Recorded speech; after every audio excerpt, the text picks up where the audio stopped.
국내에서 두 번째로 긴 해저 터널인 인천 북항터널에서 배수 문제로 도로를 통제한 횟수가 최근 3년 동안 60차례가 넘는 것으로 나타났습니다.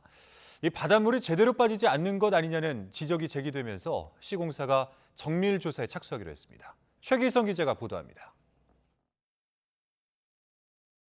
지난 6월 인천 북항터널 내부 모습입니다.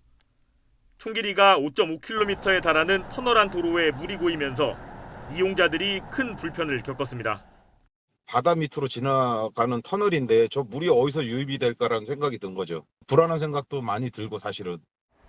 지난 8월 YTN이 관련 내용을 보도한 뒤 이물질 등으로 막혀있던 해당 구간 배수로 배관은 교체했지만 관련 문제는 끊이지 않고 있는 것으로 나타났습니다. 최근 3년 동안 통계를 보면 막힌 배수로를 뚫거나 배수로를 점검하기 위해 차선을 통제한 횟수는 61차례에 달합니다.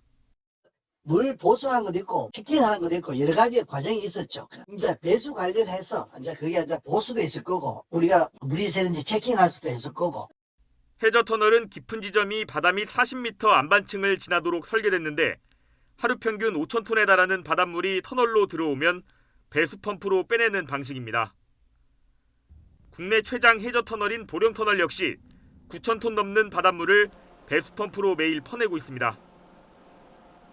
이론대로라면 물고임 현상 등이 없어야 하지만 비슷한 일이 반복되자 시공사가 정밀조사에 나서기로 했습니다. 터널을 시공한 포스코건설은 노면 젖음 현상에 대한 원인 규명과 개선 대책 마련을 위한 조사를 터널 관련 전문기관과 협의하고 있다면서 10월 중 조사를 시작하겠다고 설명했습니다. 또 2012년 착공 당시 기준으로 보면 설계나 시공상 하자는 없다고 해명했습니다. 하루 5만 명이 이용하는 이 중요한 터널이 바닷물이 샌다?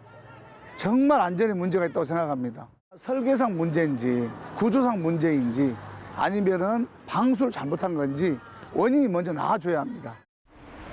조사 결과는 12월 중에 발표될 예정입니다. YTN 최기성입니다.